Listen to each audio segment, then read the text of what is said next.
Yan, bago natin ibigay sa customer, punas-punasan din natin paminsan-minsan. Hindi paminsan-minsan, palagi. Punasan natin.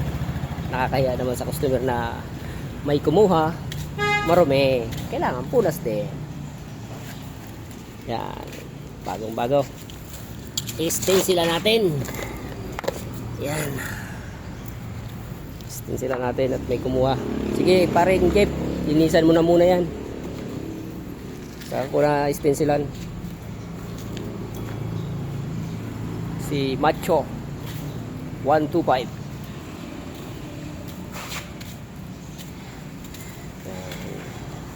Linisan lang muna.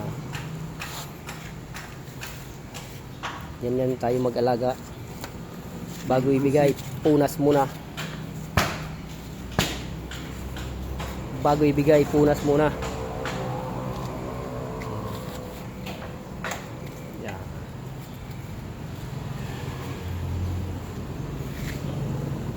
Pwede naman napunasan na bago ibigay. Ano?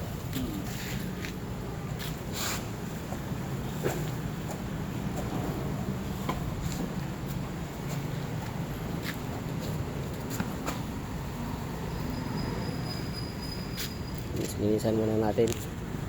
Yan. Bagong kuha.